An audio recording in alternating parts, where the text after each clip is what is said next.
Second Maccabees chapter 1, letters 1, 124 BC. The Jews in Jerusalem and in the land of the Judea send greeting to the kindred, the Jews in Egypt, and wish them true peace. May God be good to you and remember his covenant with his faithful servant Abraham, Isaac, and Jacob. Give to all of you a heart to worship him and to do his will wholeheartedly and with a willing spirit. Open your heart to his law and commandment and grant you peace. Hear your prayer and be reconciled to you and never forsake you in the time of the adversities. Even now we are praying for you here. In the reign of the Demetrius, the 169th year, we Jews wrote to you during the height of the distress that overtook us in those years after Jason and his followers revolted against the Holy Land and the kingdom.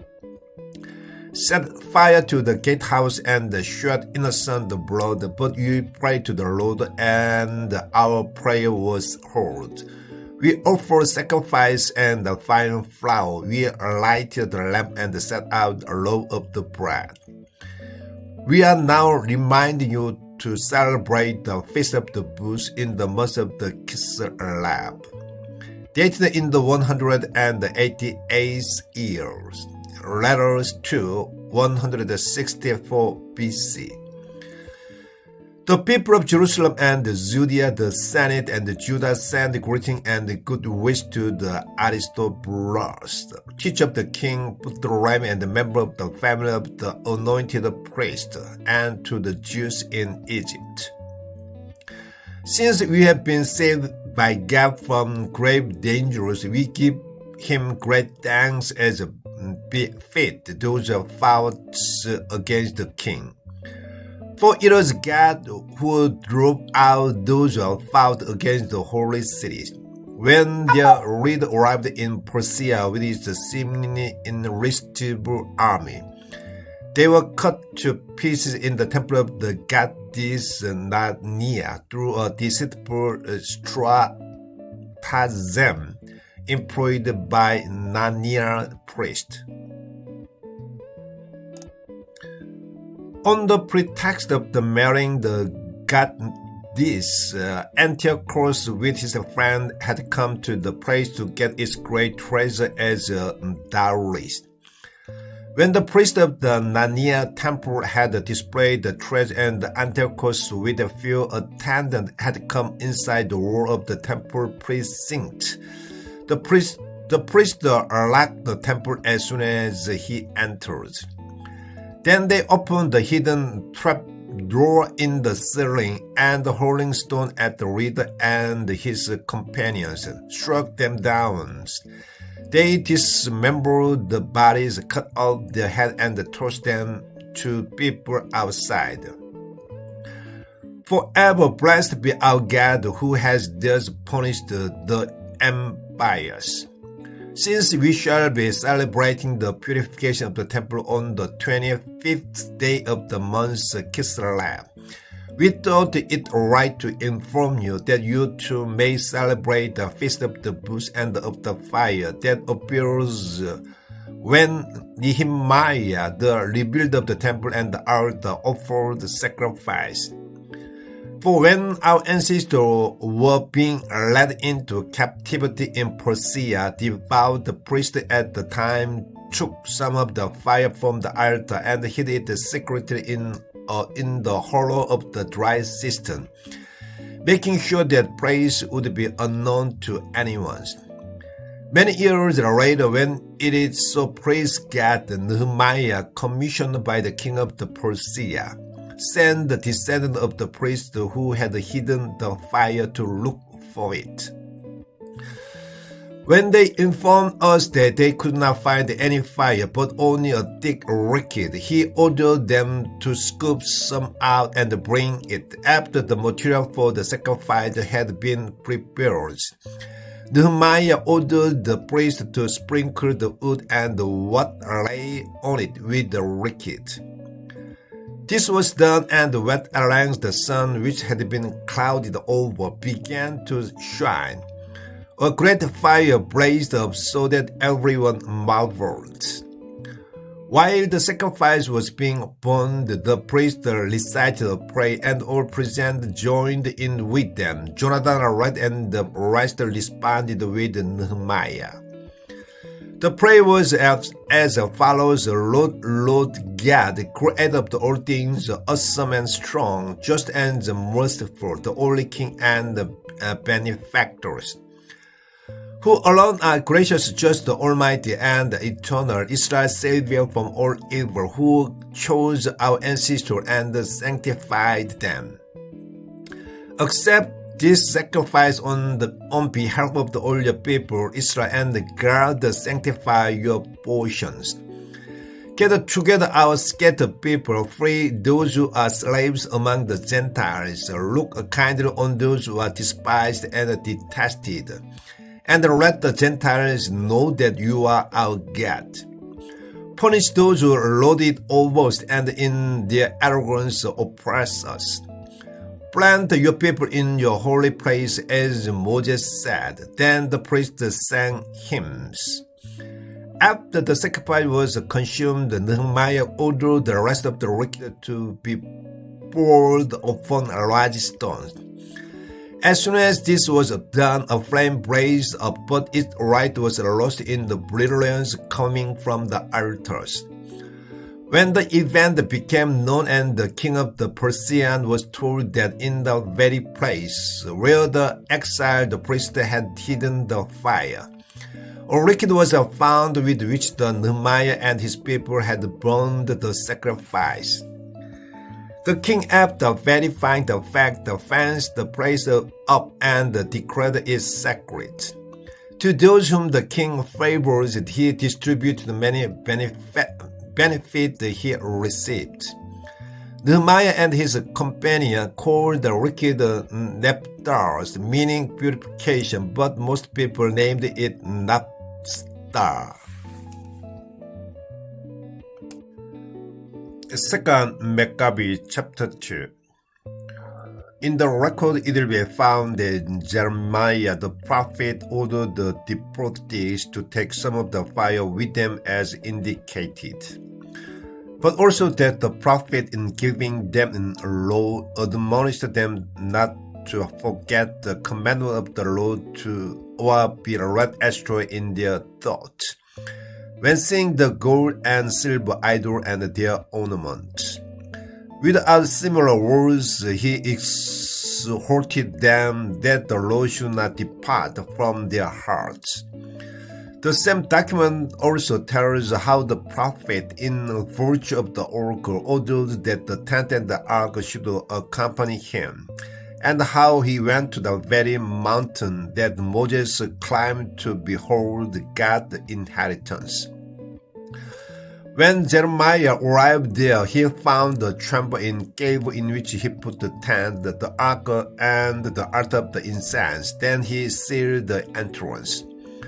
Some of those who followed him came up intending to mark the path, but they could not find it. When Jeremiah heard of this, he reproved them. The place remained unknown until God gathers his people together again and shows them mercy. Then the Lord will disclose these things, and the glory of the Lord and the cloud will be seen, just as they appeared in the time of the Moses and Solomon, when he prayed that the place might be greatly sanctified.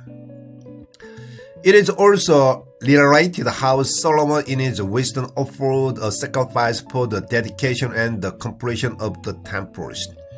Just as Moses prayed to the Lord and the fire descended from the sky and consumed the sacrifice, so also Solomon prayed and the fire came down and consumed the burnt offerings.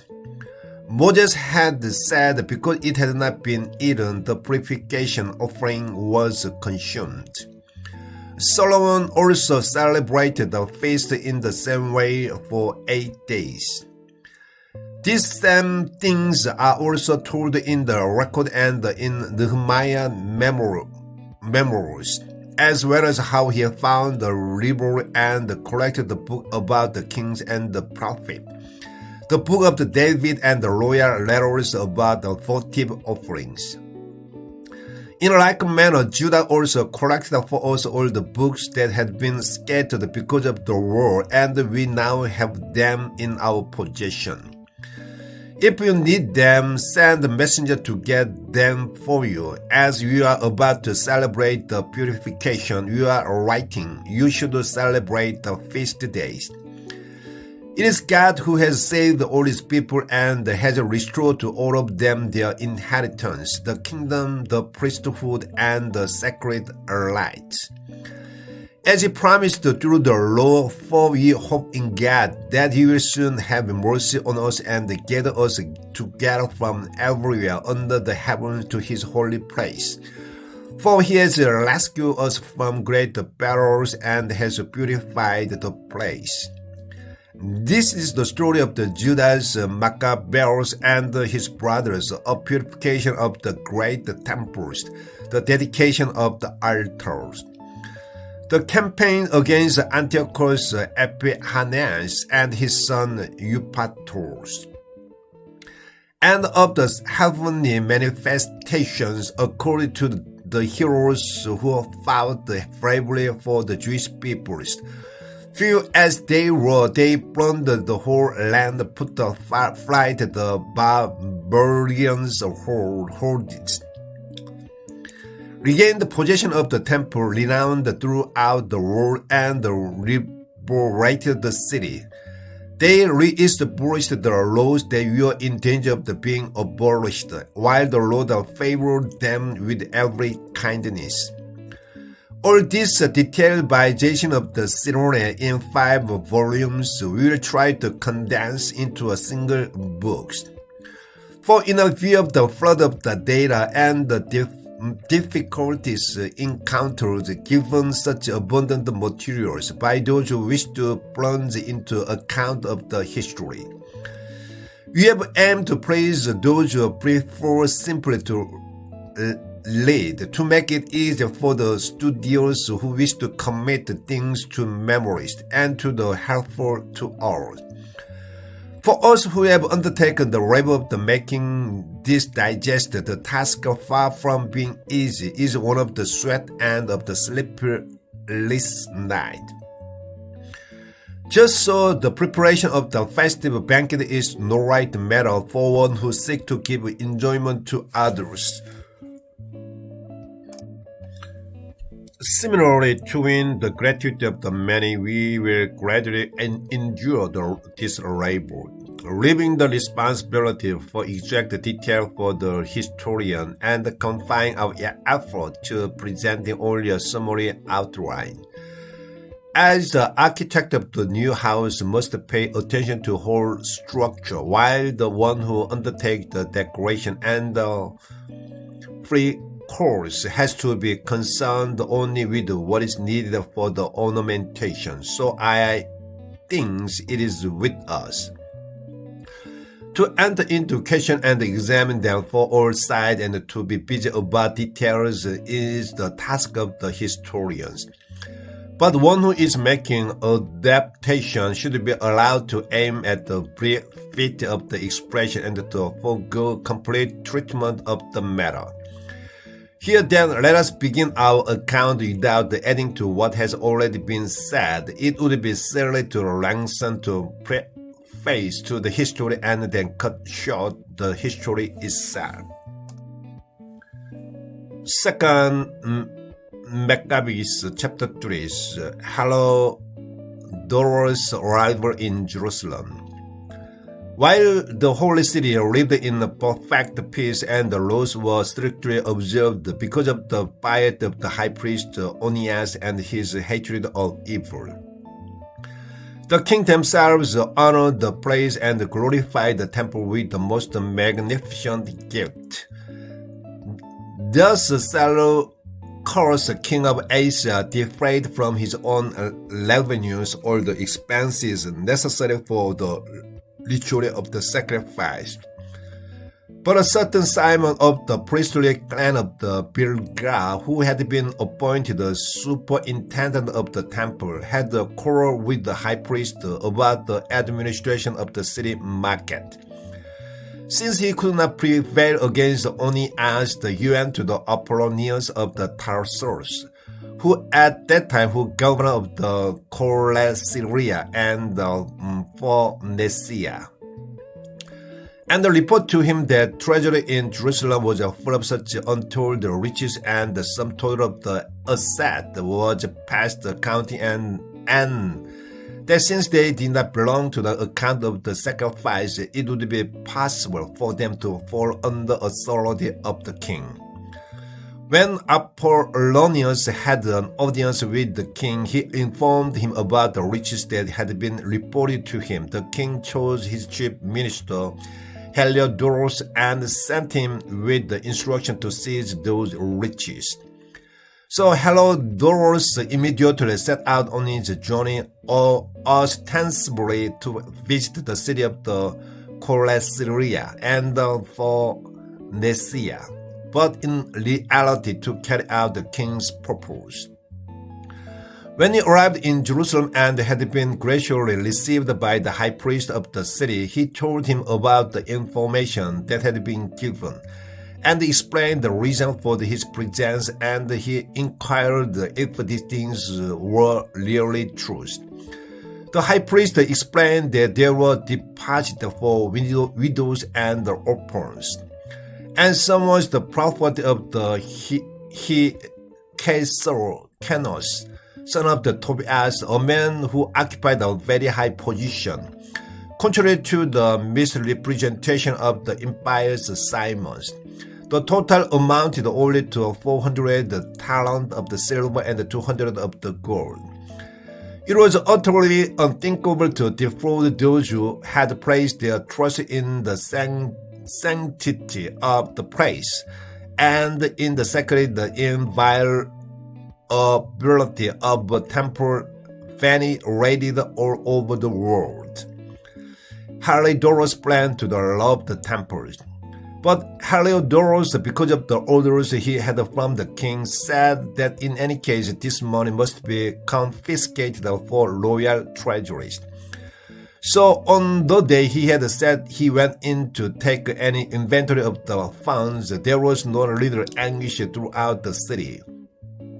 Priests prostrated themselves before the altar in the priestly robes and called toward heaven for the one who had given the law about the deposit to keep deposits safe for those who had made them. Whoever saw the appearance of the high priest was pierced to the heart, for the changed complexion of his face revealed his mental anguish. The terror and the bodily trembling that had come over the man clearly showed those who saw him in the pain that arose in his heart. People rushed out of their houses and crowded together, making common supplication because the place was in danger of being profaned. Women gathered with the sackcloth below their breasts filled the street. The young woman secluded indoors or ran, some to gate, some towards, others peered through the windows. All of them with their hands raised toward heaven, making supplication.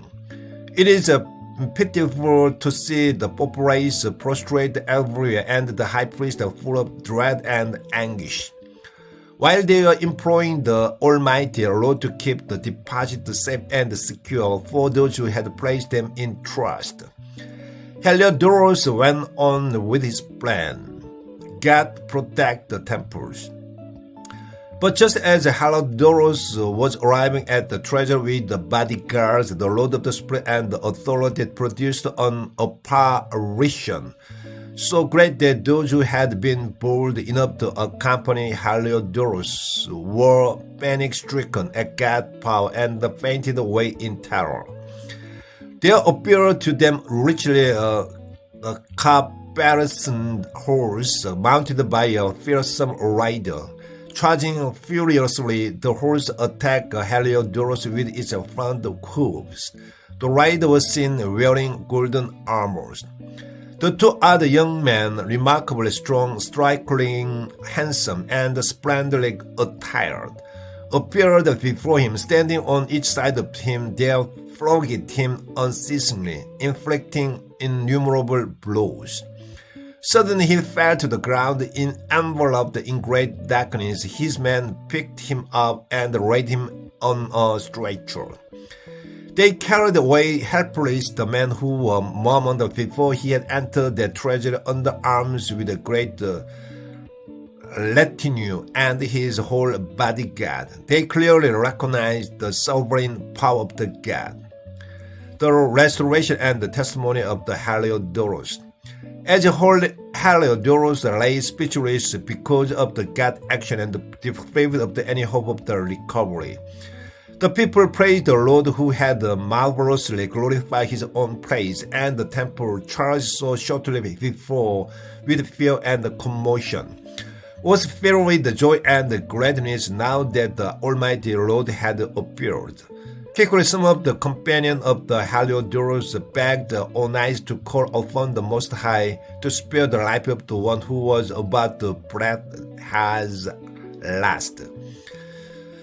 The high priest, suspecting the king might think that Heliodorus had suffered some foul play at the hand of the Jews, offered the sacrifice for the man's recovery. While the high priest was offering the sacrifice of the atonement, the same young man dressed in the same clothing again appeared and stood before Heliodorus. Being very grateful to high priest Onias, they told him, "It is for his sake that the Lord has spared your life. Since you have been scourged by heaven, proclaim to all God's great power." When they had said this, they disappeared. After Heliodorus had offered the sacrifice to the Lord and made most solemn vows to the one who had spared his life, he bade Onias farewell and returned with his soldiers to the kings. Before all, he gave witness to the deeds of the Most High God that he had seen with his own eyes. When the king asked Heliodorus what sort of the person would be suitable to be sent to Jerusalem next, he answered, "If you have an enemy or one who is plotting against the government, send him there, and you will get him back without floggings. If indeed he survives at all, for there is certainly some divine power about the place. The one whose dwelling is in heaven watches over that place and protects it, and strike down and destroy those who come to harm it."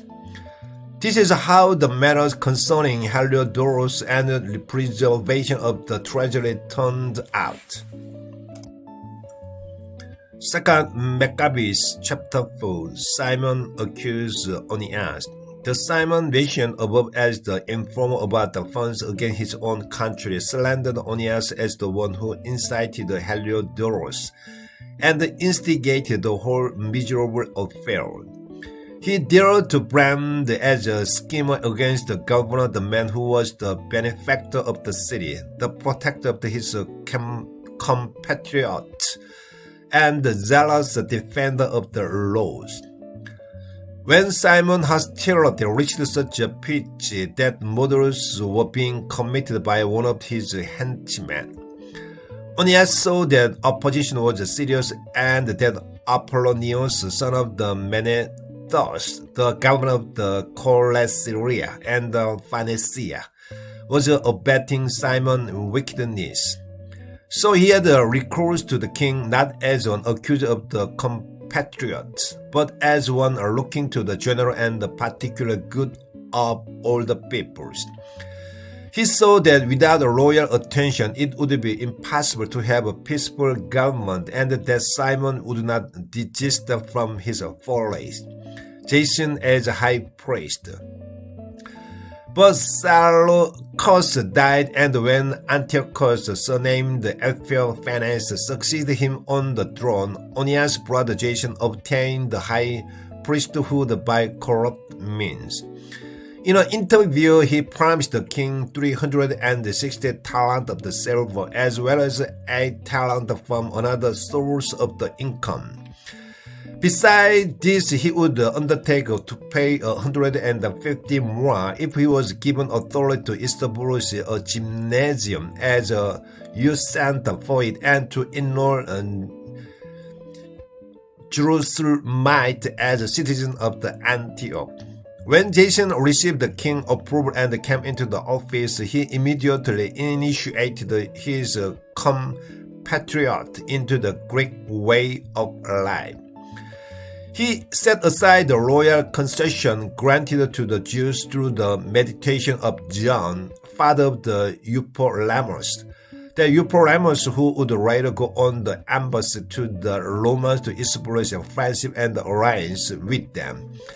He set aside the lawful practice and introduced the custom contrary to the law. With perverse delight, he established a gymnasium at the very foot of the citadel, where he induced the noblest young men to wear the Greek hat.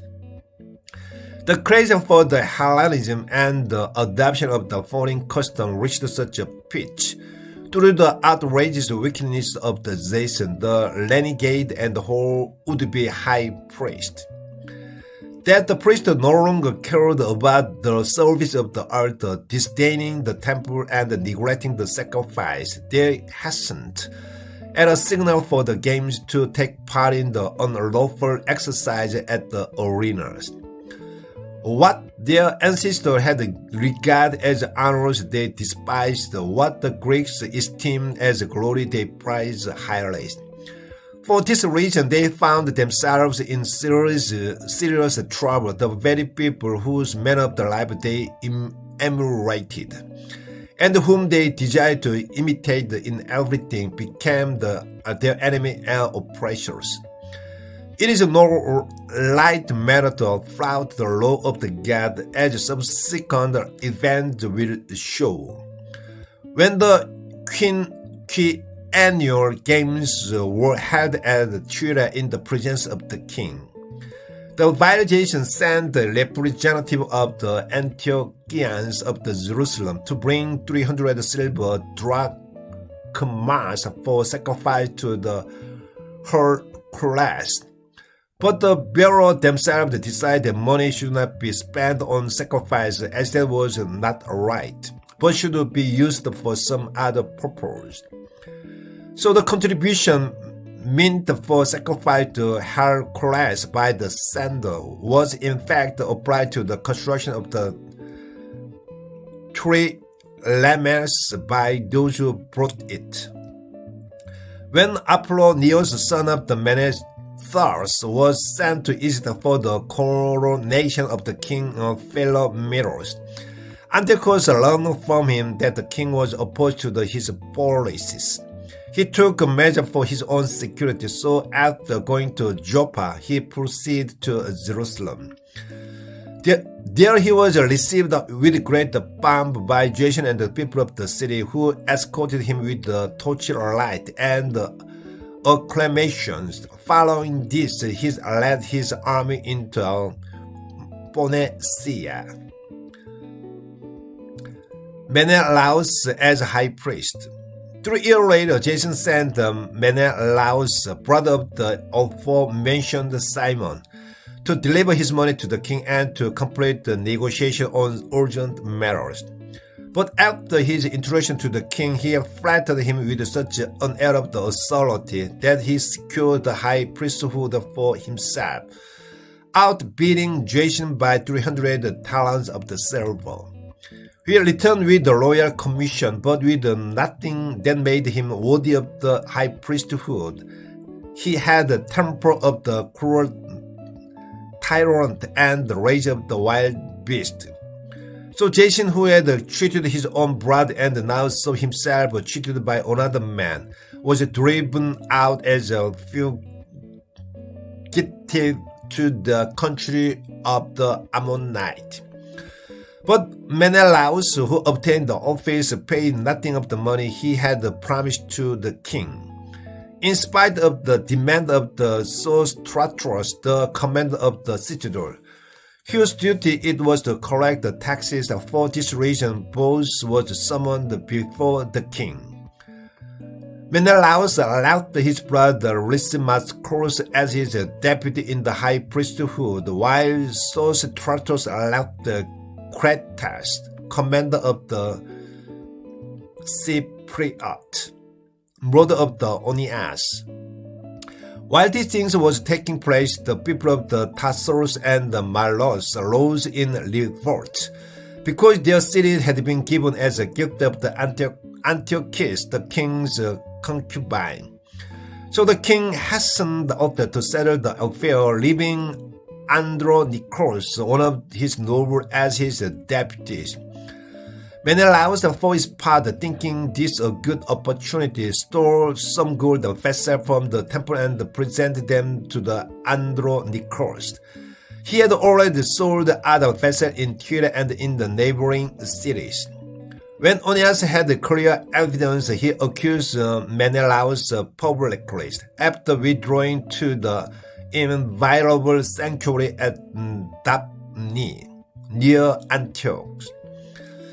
Thereupon Menelaus approached Andronicus, proud victor, and urged to seize Onias. So Andronicus went to the Onias, treacherously reassuring him by offering his right hand in arms, and persuaded him, in spite of his suspicion, to leave the sanctuary. Then, with no regard for justice, he immediately put him to death. As a result, not only the Jews, but many people of the other nations as well were indignant and angry over the unjust murder of the man. When the king returned from the region of the Cilicia, the Jews of the city, together with the Greeks who detested the crime, went to see him about the murder of the Onias. Antiochus was deeply grieved and full of pity. He wept as he recalled the prudence and the noble conduct of the deceased.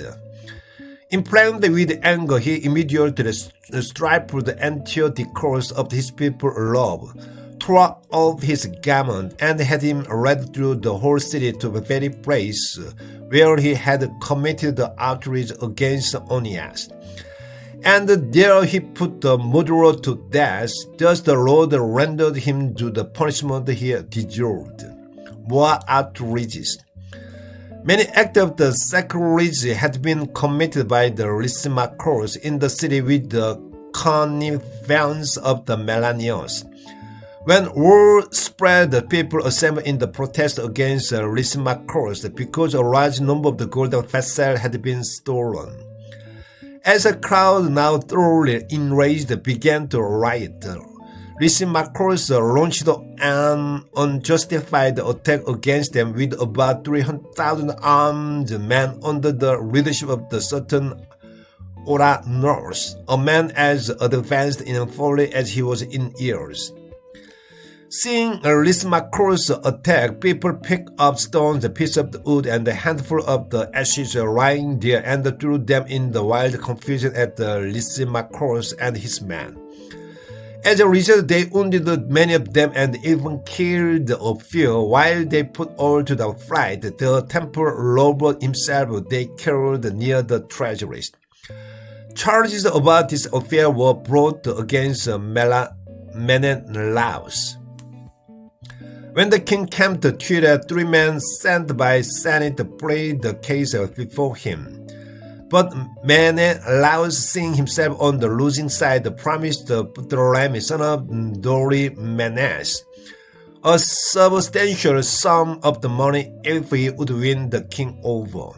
So Ptolemy took the king aside into a colonnade as if to get some fresh air and persuaded him to change his mind. Menelaus, who was the cause of all the trouble, the king acquitted of the charges, while he condemned the death those poor men who would have been declared innocent even if they had played their case before Sictians.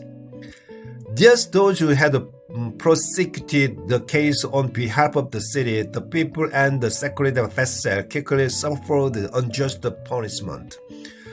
For this reason, even lions detesting the crime provide sumptuously for their burial. But Menelaus, thanks to great of those in power, remained in office, where he grew in wickedness, scheming greatly against his fellow citizens.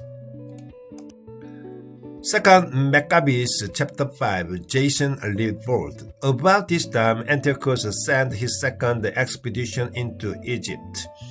It then happened that all over the city for nearly 40 days there appeared the horsemen clothed in garment of the golden weave, charging in mid their companies fully armed with the lance and the drawn sword.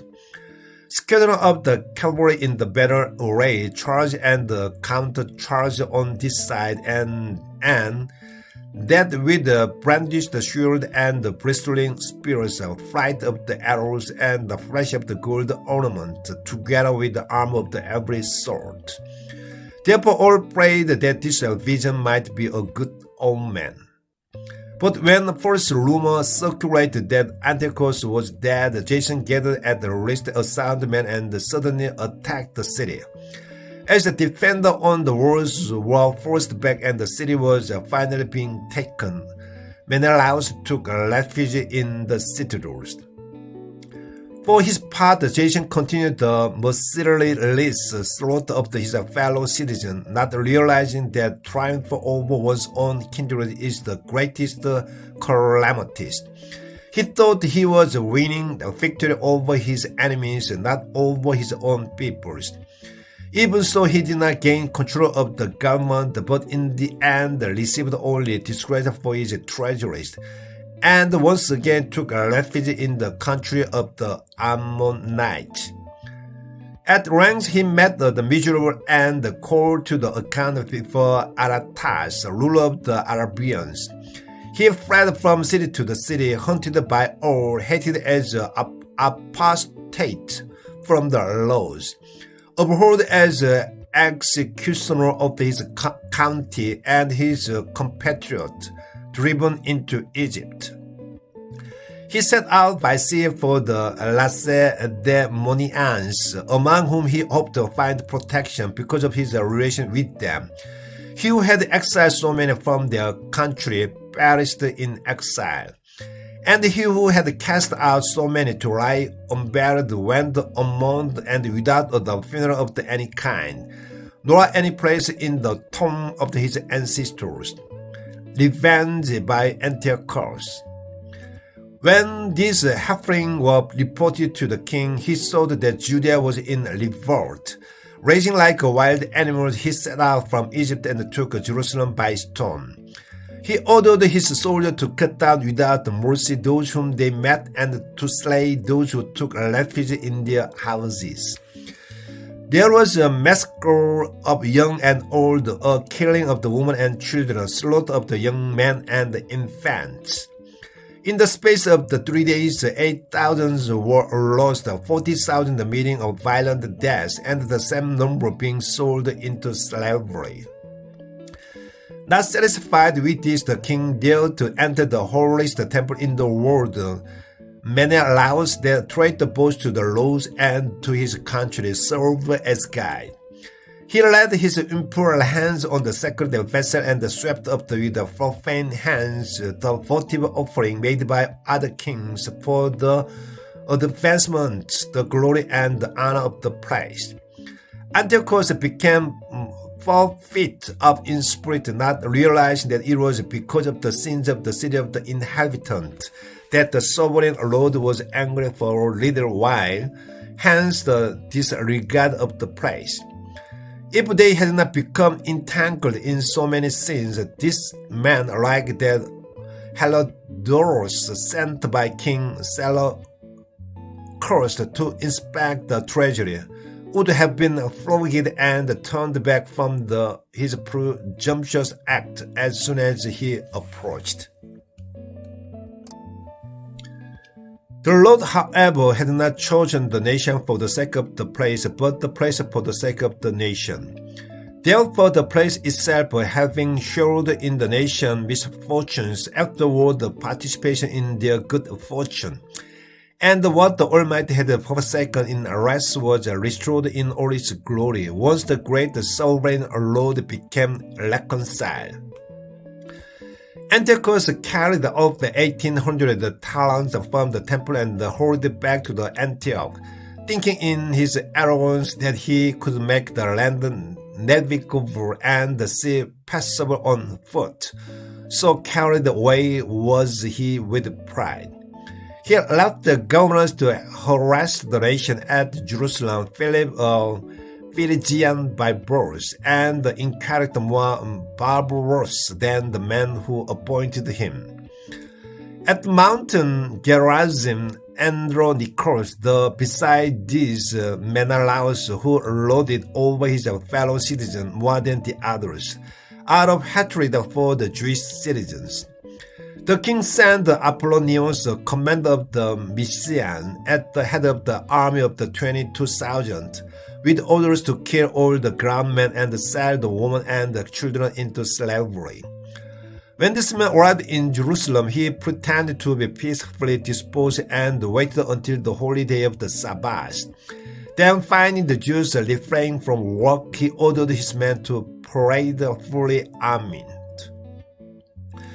All those who came out to watch him massacred and running through the city with armed men, he cut down a large number of the people. But Judas, Maccabees, and about 9 others withdrew to the wilderness to avoid shouting in the defilement. There he and his companion lived like an animal in the hills, eating what he grew wild. 2 Maccabees chapter 6, Abolition of Judaism. Not long after this, the king sent the Athenian senator to force the Jews to abandon the law of the ancestors and live no longer by laws of the God. Also to profane the temple in Jerusalem and dedicate it to the Olympian Zeus, and one on Mountain Gerizim to Zeus, the host to the stranger, as the local inhabitants were wont to be. This was the harsh and utterly intolerable evil. The Gentiles filled the temple with debauchery and revelry. They amused themselves with the prostitute and had intercourse with women even in sacred courts. They also brought the forbidden things into the temples, so that the altar was covered with the abominable offering prohibited by the law. No one could keep Sabbath or celebrate the traditional feast, nor even admit to being a Jew. Moreover, at the monthly celebration of the king's birthday, the Jews, from bitter necessity, had to partake of the sacrifice. And when the festival of the Dionysus was celebrated, they were compelled to the march in his procession, wearing less of ivy. Following upon vote of the citizens of the Ptolemaios, a decree was issued ordering the neighboring Greek cities to adopt the same measures, obliging the Jews to partake of the sacrifice, and putting to death those who would not consent to adopt the custom of the Greeks. It was obvious, therefore, that the disaster had come upon them. Thus, 2 men who were arrested for having circumcised their children were publicly paraded about the city with their babies hanging at their breasts and then thrown down from the top of the city walls. Others who had assembled in nearby caves to observe the 7th day in secret were betrayed to the Philip and all burned to death. In the respect for the holiness of the day, they refrained from defending themselves. God purposed. Now I urge those who read this book not to be disheartened by these misfortunes, but to consider that these punishments were meant not for the ruin, but for the correction of our nation. It is in fact a sign of the great kindness to punished to impious perfunctories instead of letting them go for long. Thus, in dealing with other nations, the sovereign Lord patiently waited until they reached the full measure of their sins before punishing them. But with us, he has decided to deal differently, in order that he may not have to punish us later when our sins had reached their fullness. Therefore, he never withdraws his mercy from us. Although he disciplines us with misfortunes, he does not abandon his own people.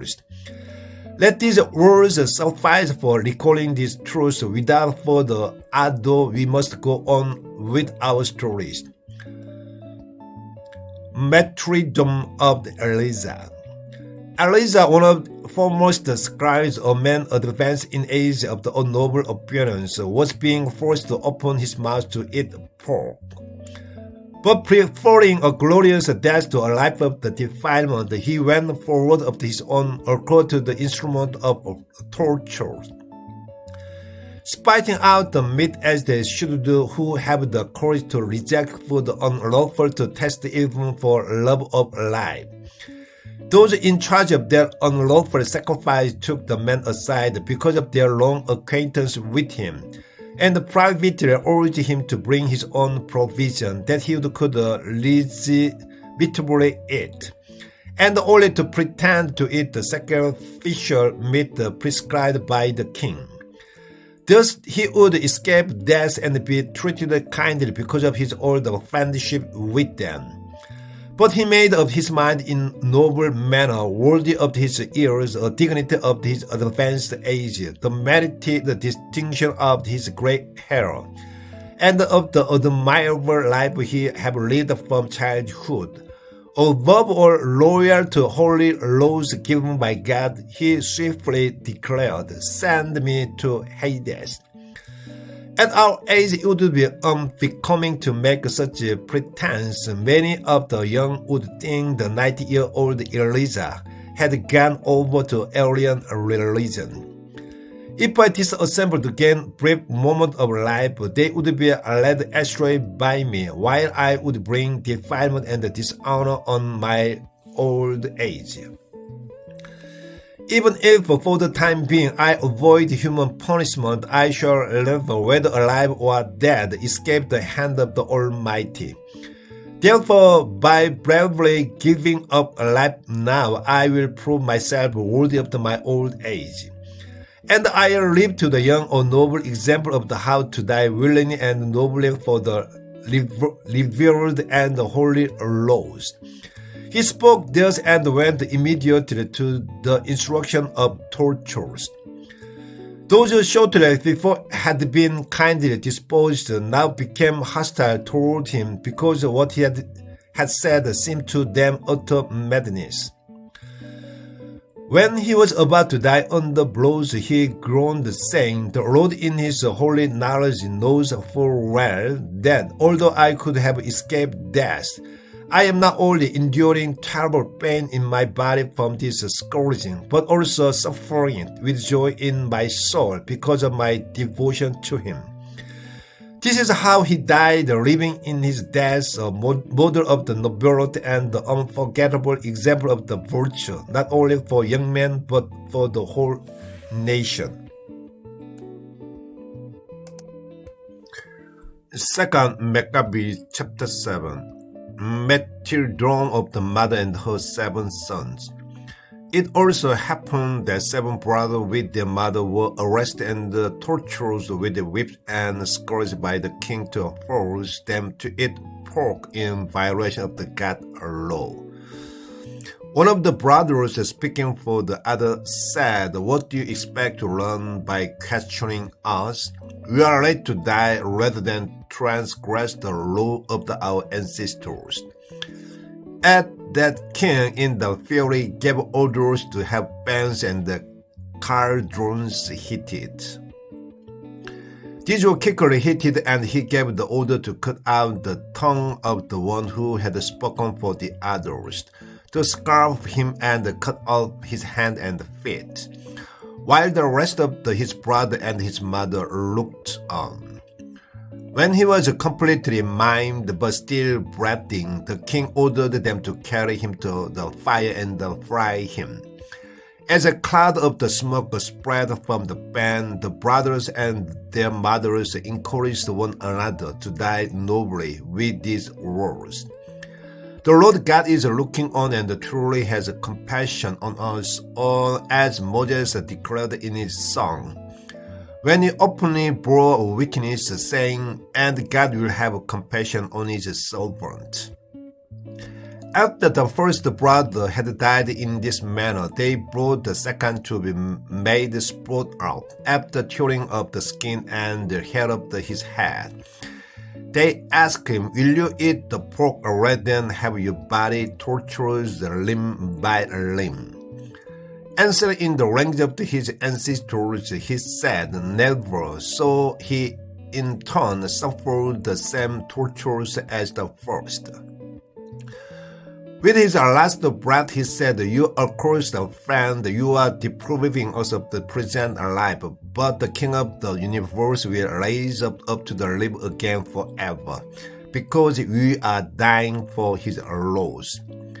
After him, the thieves suffered their cruel sport. He put forth his tongue at once when told to do so, and bravely stretched out his hands. As he spoke these noble words, it was from heaven that I received these. For the sake of his laws, I disregard them. From him I hope to receive them again. Even the king and his attendant marveled at the young man's spirit, because he regarded his suffering as nothings. After he had died, they tortured and maltreated the first brother in the same way. When he was near death, he said, "It is my choice to die at the hands of the mortals with the hope that God will restore me to life. But for you there will be no resurrection to life." They next brought forward the fifth brother and maltreated him. Looking at the king, he said, "Mortal though you are, you have power over human beings, so you do what you please. But do not thinking that our nation is forsaken by God. Only wait, and you will how his great power will torment you and your descendants."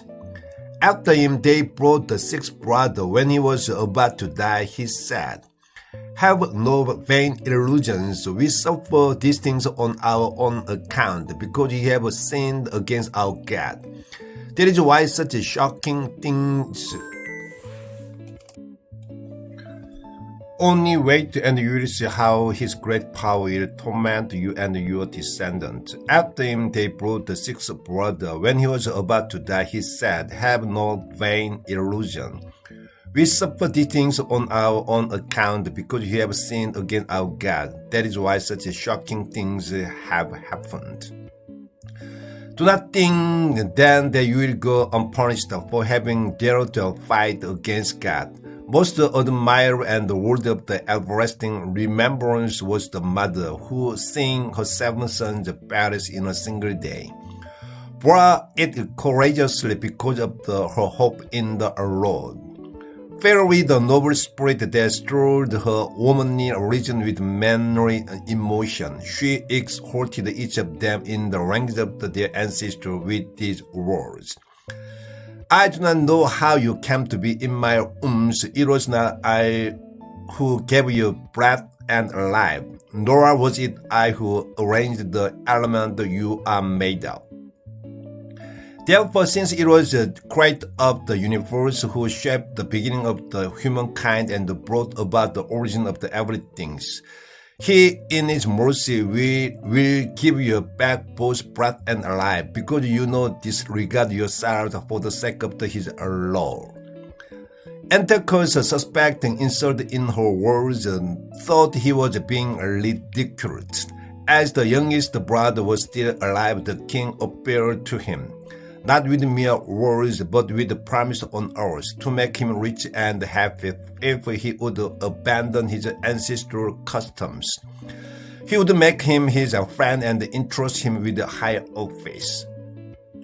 When the youth paid no attention to him at all, the king appealed to the mother, urging her to advise her boy to save his life.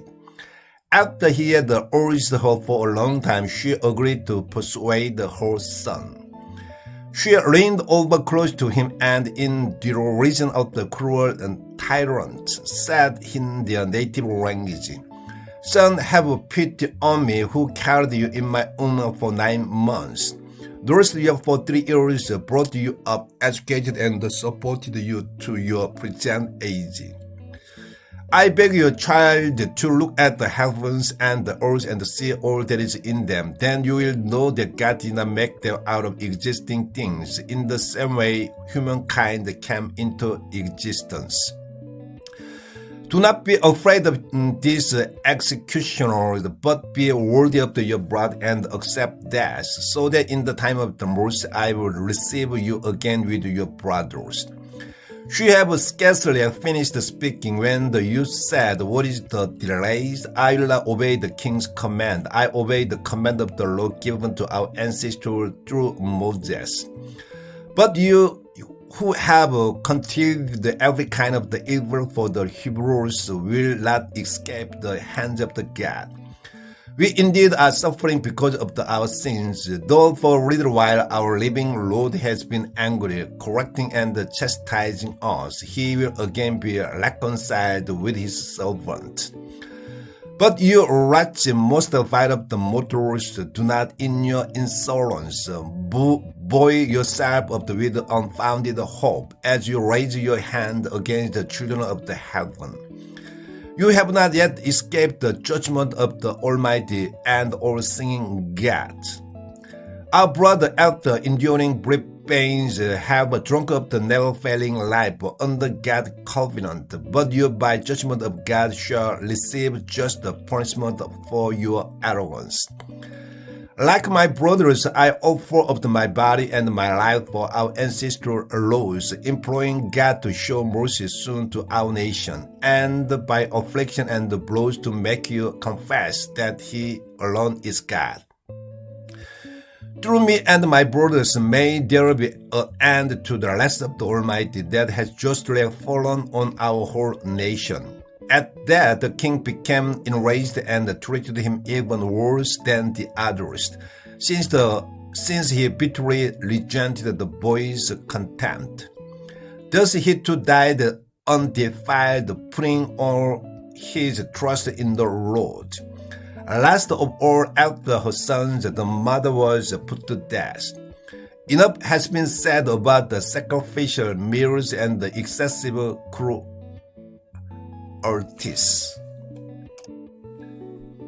Second Maccabees chapter 8, resistance from Judah's Maccabees. Judah Maccabees and his companion entered the barracks secretly, summoned their kindred, and enriched others who had remained faithful to Judaism. Thus they assembled about 6,000 men.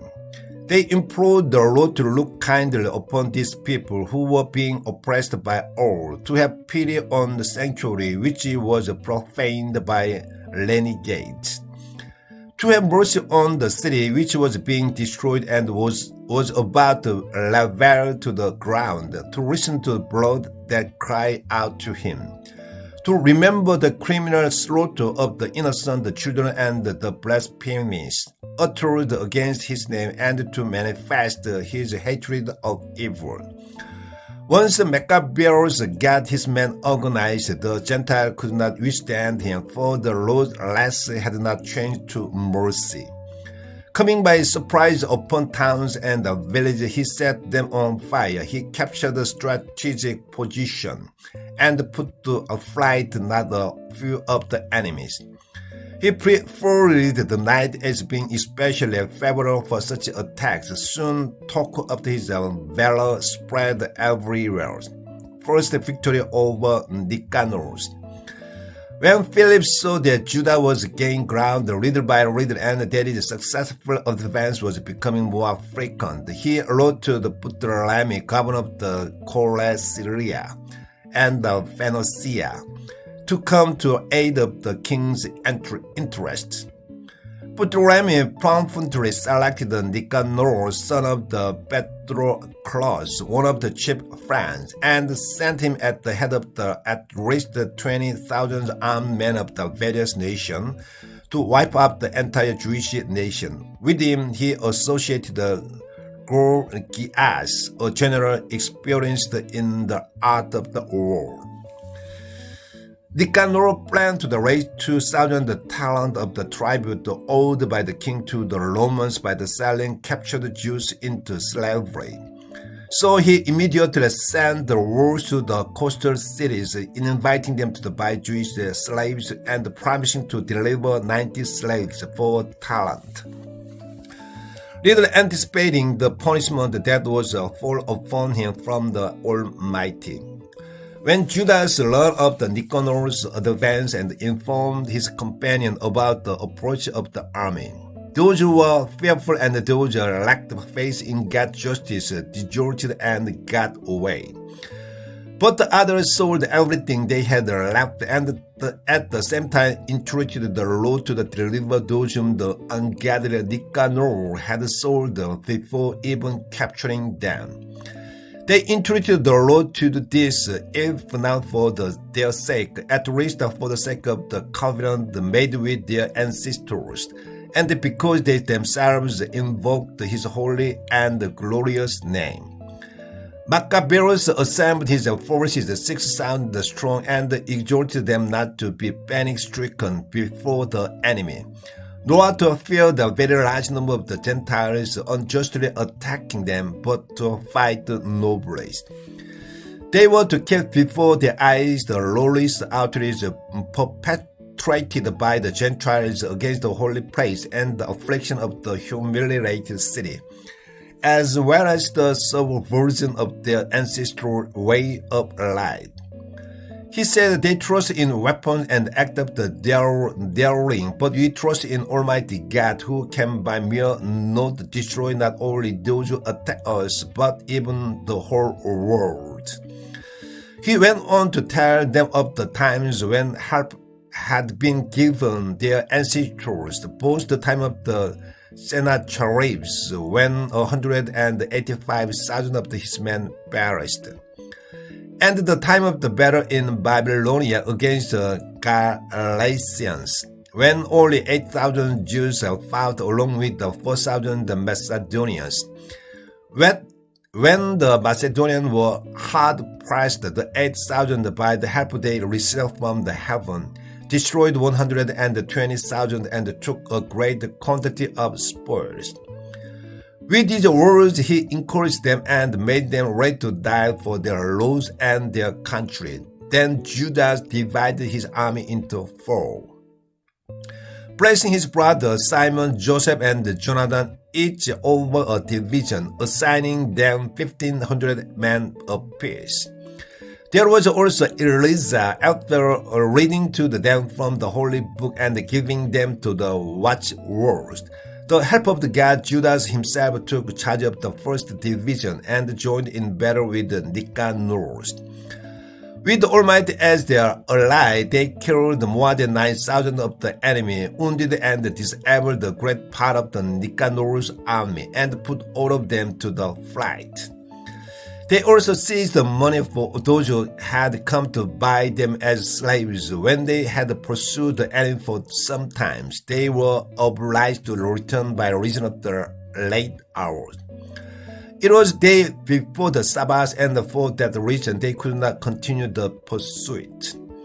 They collected the enemy weapon and stripped them of their spoils, and then observed the Sabbath with a fervent praise and thanks to the Lord who kept them safe.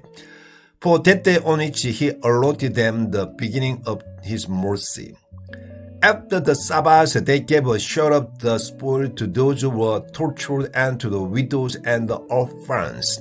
The rest they divided among themselves and their children. When this is done, they made the supplication in common, imploring the merciful Lord to completely reconcile with his servant. Other victories.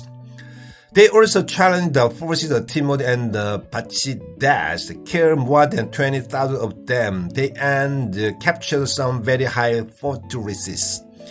They divided the considerable plunder, allotting half to themselves and the rest to the victims of the torture, orphans, widows, and the aged. They collected the enemy weapons and carefully stored them in strategic places. The rest of the spoil they carried to Jerusalem. They also killed the commander of the Timothy forces, a most wicked man who had done great harm to the Jews. While celebrating the victory in the ancestral city, they burned both those who had set fire to the sacred gate and Callisthenes, who had taken refuge in a little house, so he received the reward his wicked deeds deserved.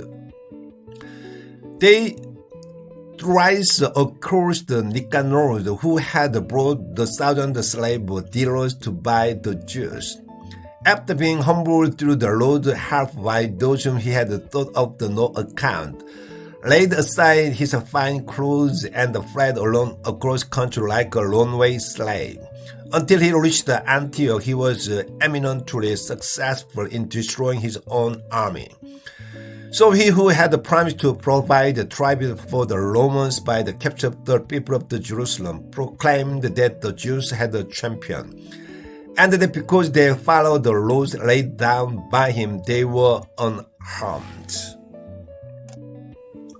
2 Maccabees chapter 9, Punishment and the Death of the Antiochus 5. About that time, Antiochus retreated in disgrace from the region of the Persia. He had entered the city called Persepolis and attempted to rob the temple and gain control of the city. Thereupon the people had swift recourse to arms, and Antiochus' forces were routed. So that in the end, Antiochus was put to flight by the people of that region and forced to beat a shameful retreat. On his arrival in Ecbatana, he learned what had happened to Nicanor and to Timothy's forces. Overcome with anger, he planned to make the Jews suffer for the injury done by those who had put him to flight. Therefore, he ordered his charioteers to drive without stopping until he finished the journey. Yet the condemnation of heaven loaded with him, because he said in his arrogance, "I'll make Jerusalem the common graveyard of the Jews as soon as I arrive there." So the all-seeing Lord, the God of Israel, struck him down with an incurable and invisible blow. For scarcely had he uttered those words when he was seized with excruciating pains in his bowels and sharp internal torment. A fit punishment for him who had tortured the bowels of others with many barbarous torment. Far from giving up his insolence, he was all the more filled with arrogance. Breathing fire in his rage against the Jews, he gave orders to drive even faster. As a result, he halted from the speeding chariot, and every part of his body was racked by the violent fall. Thus he who previously in his superhuman presumption thought he could command the waves of the sea, he imagined he could weigh the mountaintops in his scales, was now thrown to the ground and had to be carried on a litter, clearly manifesting to all the power of the God. The body of his impious man swarmed with worms, and while he was still alive in hideous torment, his flesh rotted off so that the entire army was sickened by the stench of his corruption. Shortly before, he had thought that he could reach the star of the heaven, and now no one could endure to transport the man because of the intolerable stench. At last, broken in spirit, he began to give up his excessive arrogance and to gain some understanding under the scourge of God, for he was racked with pain unceasingly. When he could no longer bear his own stand, he said it is right to be subject to the God and not to think one's mortal self equal to God. Then this vile man vowed to him who would never again show him mercy, the sovereign Lord, that the holy city toward which he had been whoring with the intention of leveling it to the ground and making it the common graveyard, he would now set free.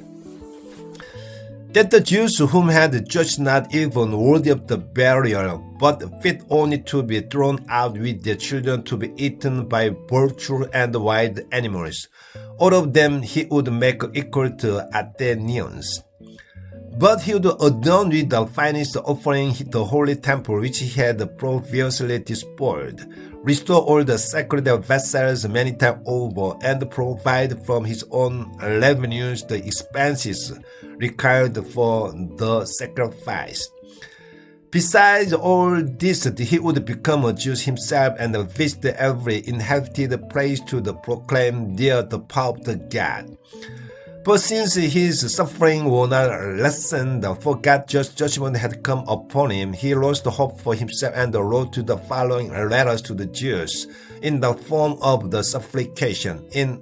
Read thus. To the worthy Jewish citizens, Antiochus, the king and general, sends hearty greeting and the best wishes for their health and prosperity. If you and your children are well and your affairs are going as you wish, I thank God very much, for my hopes are in heavens. Now that I am here, I recall with affection your esteem and goodwill. On returning from the region of the Persia, I fell victim of the troublesome illness, so I thought it necessary to form plans for the general security of all. I do not despair about my health, since I have much hope of the recovering from my illness. Nevertheless, I know that my father, whenever he went on the campaigns in the hinterland, would name his successor, so that if anything unexpected happened or any unwelcome news came, the people throughout the realms would know to whom the government had been entrusted, and so not be disturbed. I am also bearing in mind that the neighboring rulers, especially those on the borders of the kingdom, are on the watch for the opportunity and waiting to see what will happen. I have therefore appointed as king my son Antiochus, whom I have often before entrusted and commended to the most of you. When I made the hurried visit to the outlying provinces, I have written to him what is written here. Therefore, I beg and entreat each of you to remember the general and individual benefit you have received, and to continue to show goodwill toward me and my son. I am confident that following my policy, he will treat you with equity and kindness in his relation with you. So this moderate and blasphemer, after extreme suffering such as he had inflicted on others, died a miserable death in the mountain of the foreign land. His first brother fairly brought the body home, but fearing Antiochus' son, he later withdrew into Egypt to Ptolemy Philomelos. 2 Maccabees chapter 10, Purification of the Temple. When Maccabeus and his companion under the Lord's leadership has recovered the temple and the city, they destroyed the altars erected by the foreigner in the marketplace and the sacred shrines. After purifying the temple, they made another altar. Then, with a fire struck from the flame, they offered sacrifice for the first time in 2 years. Burned incense and lighted lamps. They also set out the showbread. When they had done this, they prostrated themselves and begged the Lord that they might never again fall into such misfortunes, and that if they should sin at any time, he might chastise them with moderation, and not hand them over to blasphemers and barbarous Gentiles. On the anniversary of day on which the temple had been profaned by the foreigners, that is the 25th of the same month Kislev, the purification of the temple took place. The Jews celebrated joyfully for the 8 days as one feast of the booths, remembering how a little while before they had spent the feast of the booths living like wild animals in the mountain and in caves. Carrying loaves entwined with leaves, beautiful branches and palms, they sang hymns of the grateful praise to him who had successfully brought about the purification of his own place. By public decree and vote, they prescribed that the whole Jewish nation should celebrate this day every year. Such was the end of the Antiochus, surnamed Epiphanes, a session of the Antiochus 5.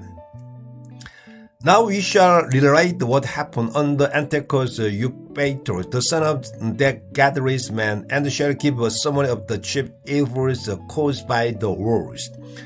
When Eupator succeeded to the kingdom, he put certain Lysias in charge of the government as commander-in-chief of the Coelesyria and Phoenicia.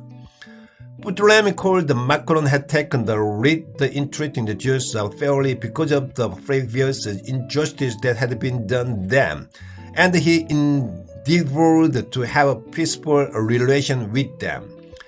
As a result, he was accused before Eupator by the king's friends. In fact, on our side, he heard himself called a traitor for having abandoned Cyprus, which Philomelo had entrusted to him, and for having gone over to Antiochus Epiphanes. Since he could not command the respect due to the high office, he ended his life for taking poison. Victory over the Idumeans. When the Gorgias became governor of the region, he employed the foreign troops and used every opportunity to attack the Jews. At the same time, the Idumeans, who held some strategic strongholds, were harassing the Jews. They welcomed the fugitives from Jerusalem and endeavored to continue the war. Maccabees and his companion, after public prayer asking God to be their ally, moved quickly against the stronghold of the Idumeans. Attacking vigorously, they gained control of the place, drove back all who were fighting on the walls, and cut down those who opposed them, killing no fewer than 20,000. When at least 9,000 took refuge into very strong towers, well equipped to sustain in siege. Maccabees left Simon and Joseph along with Zacchaeus and his forces, insufficient number to besiege them, while he himself went out the place where he was more urgently needed. But some of those in Simon's forces who were lovers of the money let themselves be bribed by some of those in the towers.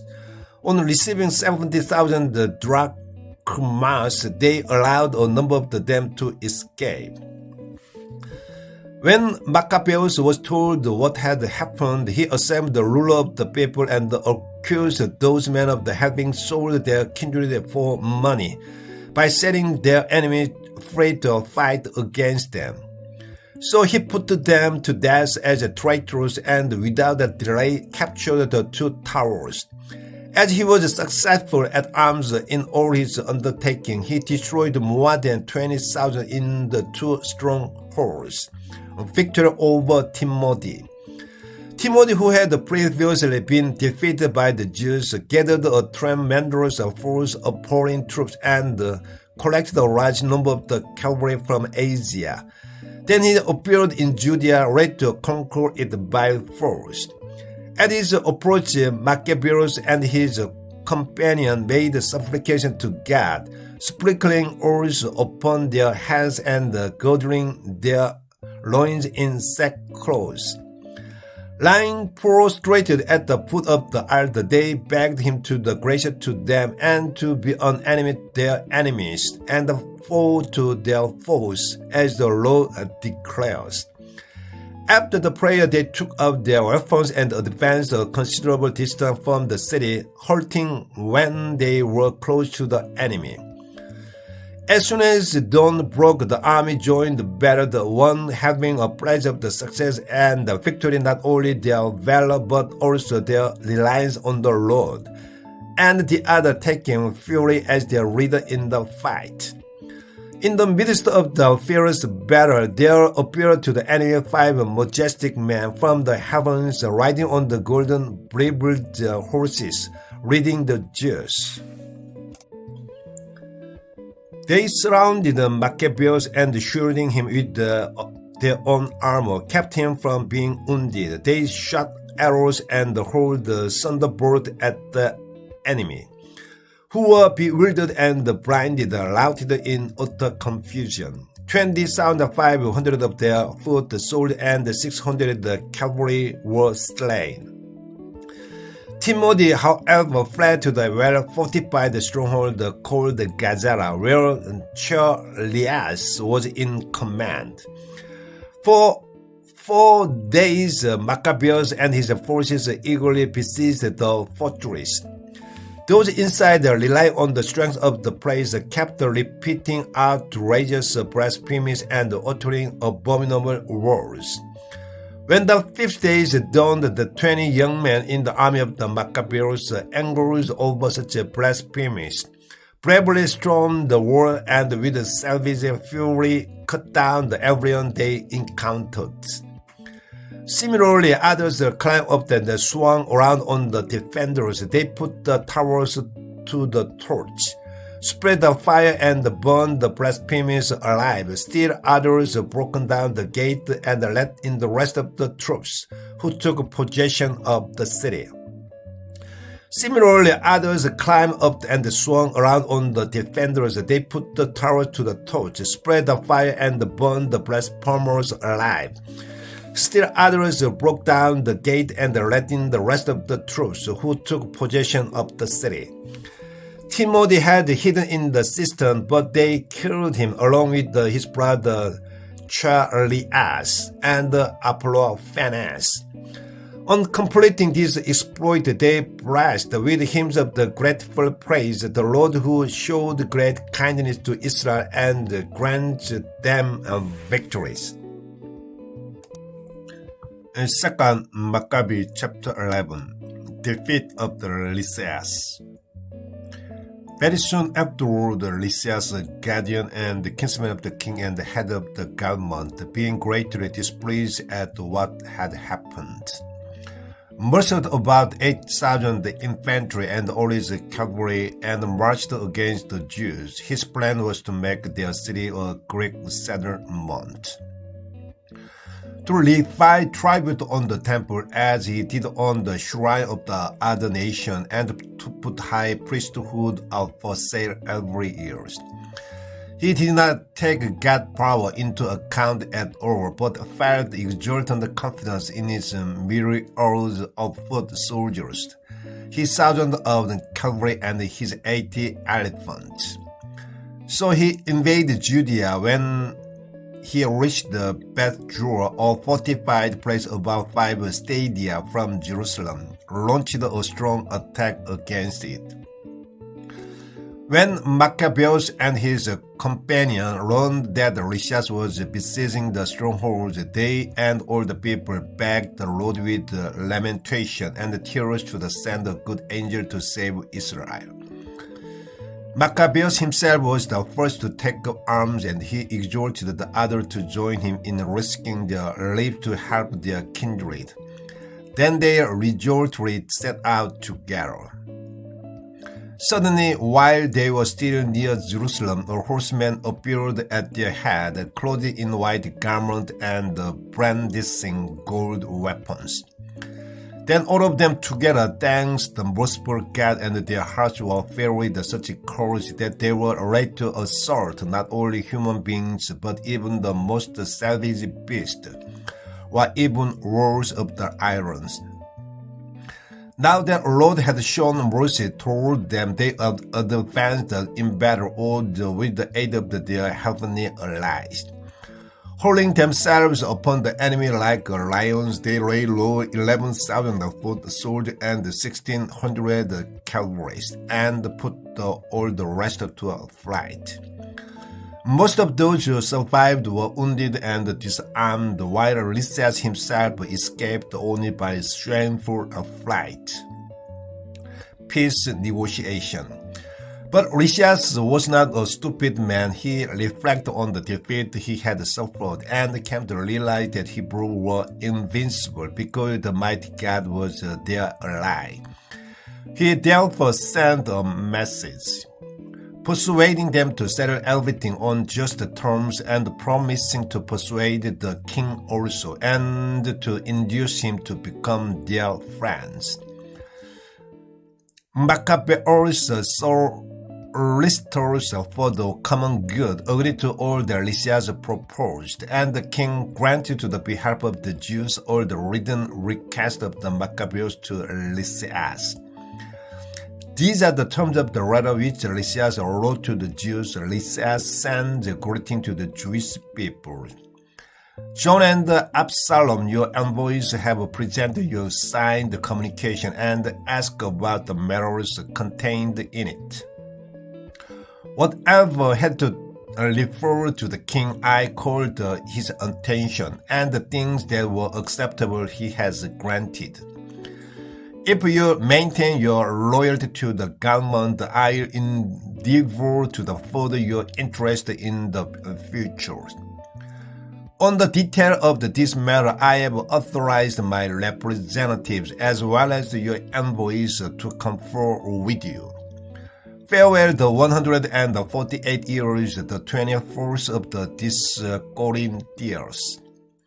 The king later read thus: King Antiochus sends a greeting to his brother Lysias. Now that our Father has taken his place among the gods, we wish the subject of our kingdom to be undisturbed in conducting their own affairs. We have heard that the Jews do not agree with our father change to the Greek customs, but prefer their own way of the life. They are petitioning us to let them retain their own customs. Since we desire that these people too should be undisturbed, our decision is that their temple be restored to them and that they live in keeping with the custom of their ancestors. Accordingly, please send the messenger to give them our assurance of the friendship, so that when they learn of our decision, they may have nothing to worry about, but may contentedly go about their own business. The king's letter to the people was as follows. King Antiochus sends a greeting to the Jewish Senate and to the rest of the Jews. If you are well, it is what we desire. We too are in good health. Menelaus has told us of your wish to return home and attend to your own affairs.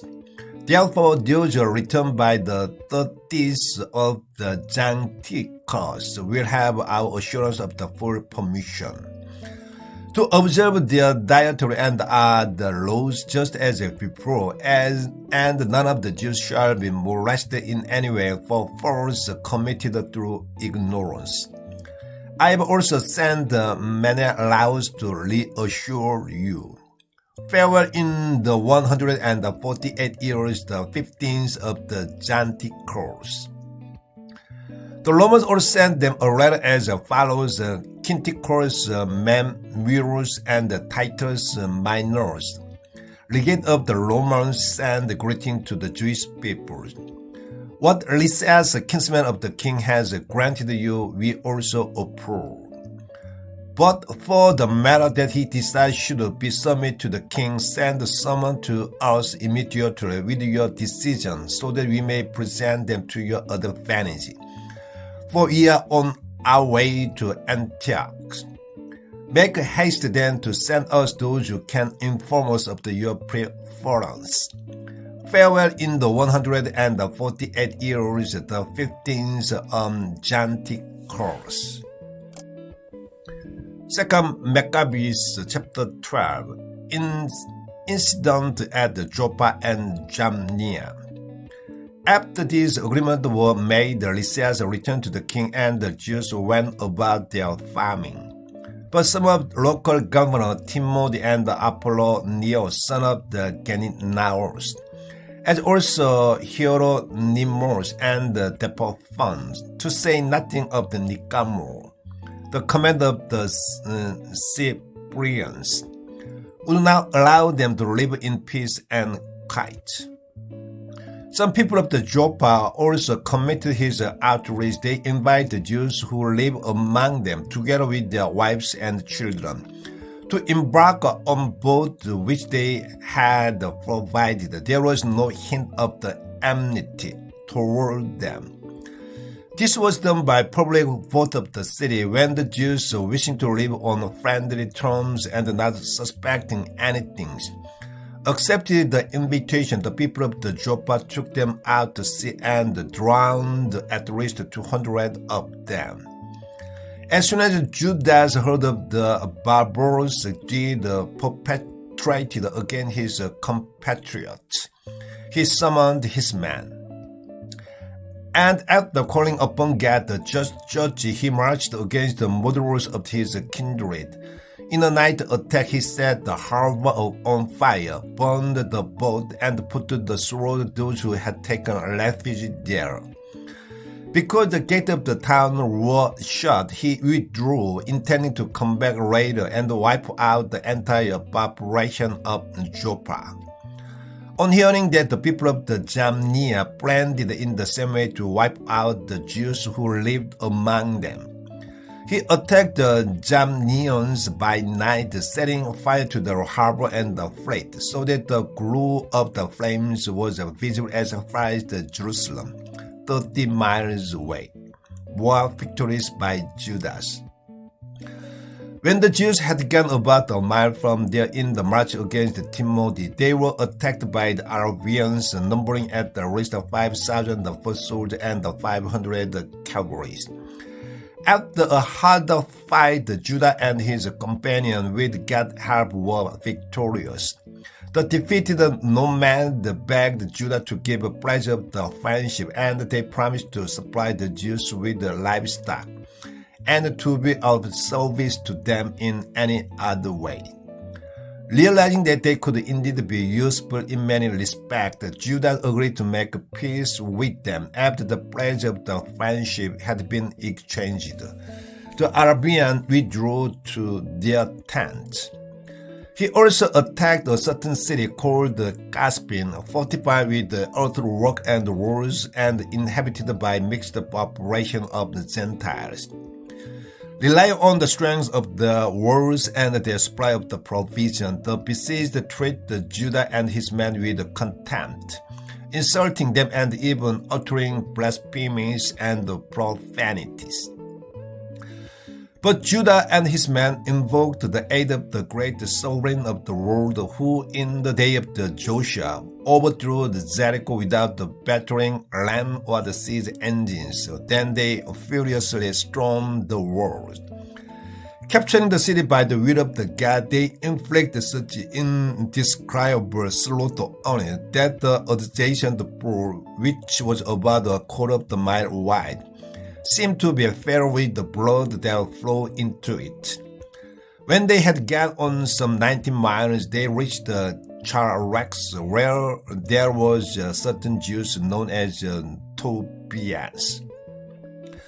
But they did not find Timothy in that region, for he had already departed from there without having done anything except to leave behind in one place a very strong garrison. But Titius and Sosipater, two of the Maccabees captains, marched out and destroyed the force of the more than 10,000 men that Timothy had left in the stronghold. Meanwhile, Maccabees divided his army into cohorts with a commander over each cohort, and went in the pursuit of the Timothy, who had a force of 120,000 foot soldiers and 2,500 cavalry. When Timothy learned of the approach of the Judas, he sent on the ahead of him the women and children, as well as the baggage, to a place called Canyon, which was hard to besiege and even hard to reach because of the difficult terrain of that region. But when Judah's first cohort appeared, the enemy was overwhelmed with fear and terror at the manifestation of old sin. Once scattering in every direction, they rushed away in such a headlong flight that in many cases they wounded one another, pierced by the point of their own sword. Judah pressed the pursuit vigorously, putting the sinner to the sword and destroying as many as the 30,000 men. Timothy himself fell into the hands of those under those terrors and the sorcerers, but with great cunning. He begged them to spare his life and let him go, because he had in his power the parents and the relative of the many of them, and would show them no consideration. When he had fully confirmed his solemn pledge to restore them unharmed, they let him go for sake of saving their relatives. Judah then marched to the Carneon and the shrine of the Atagatis, where he killed 25,000 people. After the defeat and the destruction of these, he moved his army to Ephron, a fortified city inhabited by Lysias and the people of the many nationalities. Robust young men took up their post in defense of the walls, from which they fought valiantly. Inside were large supply of the war machines and missiles. But the Jews, invoking the sovereign who powerfully shadows the might of the enemies, got possession of the city and slaughtered 25,000 of the people in it. Then they set out from there and hastened on to the Cytopolis, 75 miles from Jerusalem.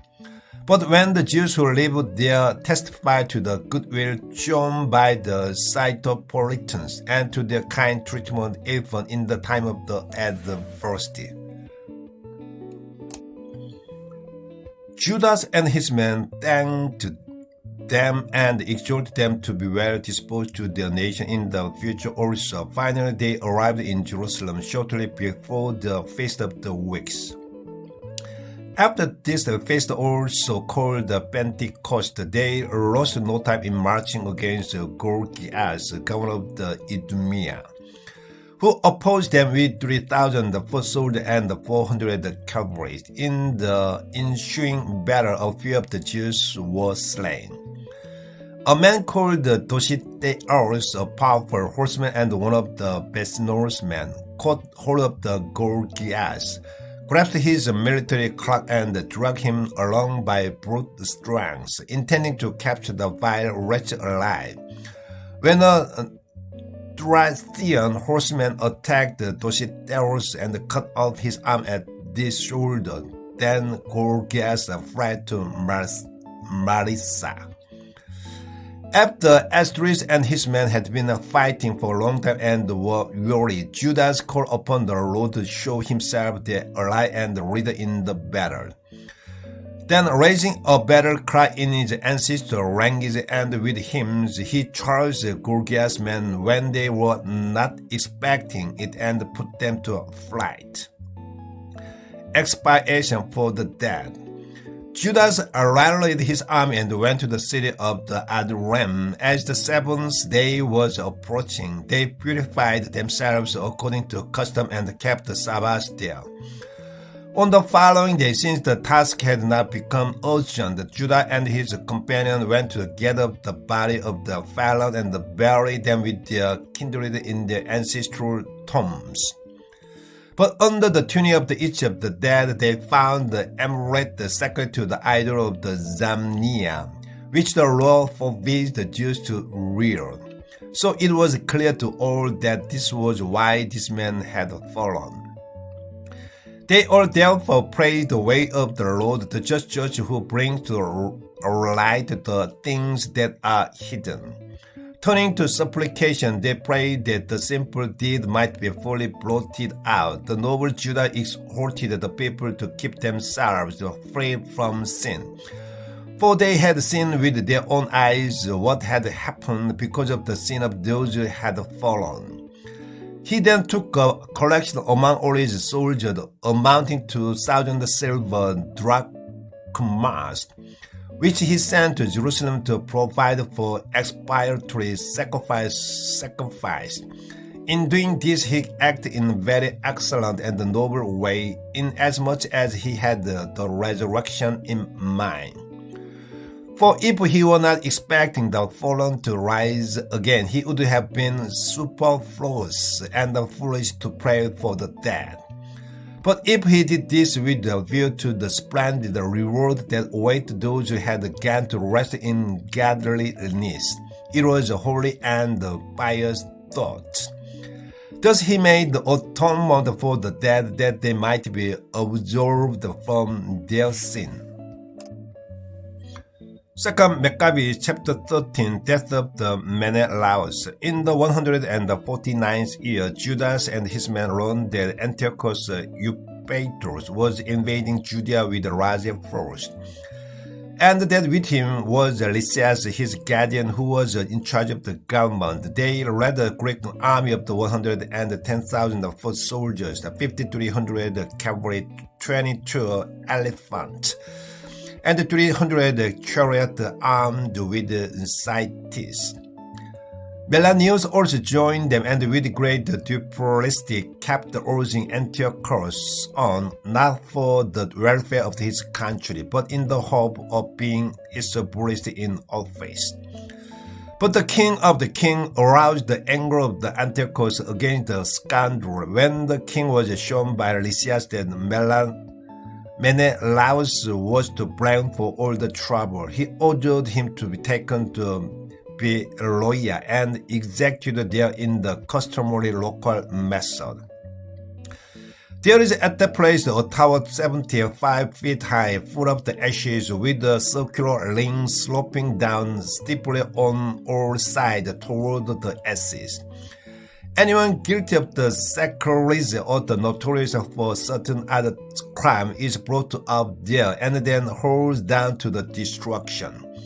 In such manner was Menelaus, that transgressor of the law, fated to die, deprived even of burial. It was altogether just that he who had committed so many sins against the altar with its profile and ashes, in acid should meet his death. Better near Modine. The king was advanced in his mind, full of savage plans for inflicting on the Jews, thinking worse than those they suffered in his father times. When Judas learned of this, he urged the people to call upon the Lord day and night, now more than ever, to help them when they were about to be deprived of their law, their country, and their holy temple, and not to allow these people, which had just begun to revive, to be subjected again to blasphemous Gentiles. When they had all joined in doing this and had implored the merciful Lord continuously with weeping and fasting and prostration for 3 days, Judas encouraged them and told them to stand ready. After a private meeting with the elders, he decided before the king's army could invade Judea and take possession of the city, the Jews should march out and settle the matter with God's help. Leaving outcome to the Creator of the world, exhorting his followers to fight nobly to death for the Lord, the temple, the city, the country, and the government, he encamped near Modine. Giving his troops the battle cry, "God victory," he made a night attack on the king pavilion with the picked force of the bravest young men and killed about 2,000 in the camp. He also stabbed the lead elephant and its rider. Finally, they withdrew in triumph, having filled the camp with the terror and the confusion. Day was just breaking when this was accomplished with the help and the protection of the Lord. Treaty with Antiochus 5. The king, having had a taste of the Jews' boldness, tried to take their position by a stratagem.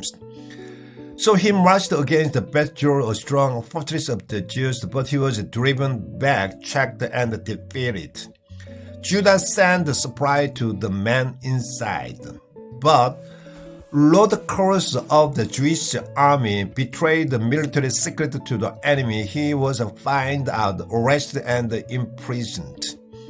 The king made the second attempt by negotiating with the people of the best Jews. After giving them his pledge and receiving theirs, he withdrew and attacked Judah's men, but he was defeated. Next, he heard that Philip, who was left in charge of the government in Antioch, had rebelled. Dismayed, he negotiated with the Jews, submitted to their terms, and swore to observe all their rights. Having come to this agreement, he offered the sacrifice and honored the sanctuary and the place with a generous donation. He received the Maccabees and left the hegemonide as governor of the territory from Ptolemais to the region of the Gerhanes. When he came to Ptolemais, the people of the Ptolemais was angered by the peace treaty. In fact, they were so indignant that they wanted to annul its provisions. But Lysias took the platform, defended the treaty as well as he could, and won them over by persuasion. After calming them and gaining their goodwill, he returned to Antioch. That is the story of the king's attack and withdrawal. 2 Maccabees chapter 14. 3 years later, Judah and his companion learned that Demetrius, son of the Seleucus, had sailed into the port of the Tripolis with a powerful army and a fleet, and that he had occupied the country after doing away with the Antiochus and his guardian Lysias.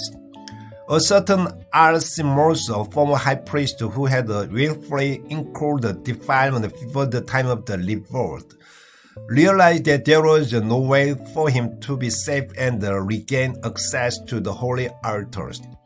So we went to King Demetrius around the 151st year and presented him with a gold crown and a palm branch, as well as some of the customary olive branches from the temple. On that day he kept quiet. But he found an opportunity to further his mad scheme when he was invited to the council by the Demetrius and questioned about the disposition and the intention of the Jews. He replied, "The Jews called the Hasidians, led by Judah's Maccabees, are warmongers, who stirred up sedition and kept the kingdom from enjoying peace. For this reason, now that I am deprived of my ancestral dignity, that is to say, the high priesthood, I have come here. First, out of my genuine concern for the king's interest, and second, out of the consideration for my own compatriots. Since our entire nation is suffering to no little affliction from the rash conduct of the people just mentioned. When you have informed yourself in detail on these matters, O king, provide for our country and its hard-pressed people with the same gracious consideration that you show toward us.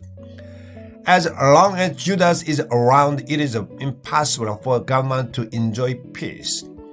When he had said this, the other friends who were hostile to Judas quickly added the fuel to Demetrius' indignations, dealing with the Nicanors. The king immediately chose Nicanor, who had been in command of this elephant, and appointed him governor of the Judea. He sent him out with orders to put Judah to death, to disperse his followers, and to set up Alcimus as high priest of great temples. The Gentiles from Judea who had fled before Judas flocked to the Nicanors, thinking that the misfortune and the calamities of the Jews would mean prosperity for themselves. When the Jews heard of Nicanor coming and that the Gentiles were rallying to him, they sprinkled themselves with oaths and prayed to him who established his people forever. and who always come to the aid of his heritage by manifesting himself. At the reader command, they set out at once from there and came upon the enemy at the village of the Adasa. Judah's brother Simon had engaged Nicanor, but he suffered a slight setback because of the sudden appearance of the enemies.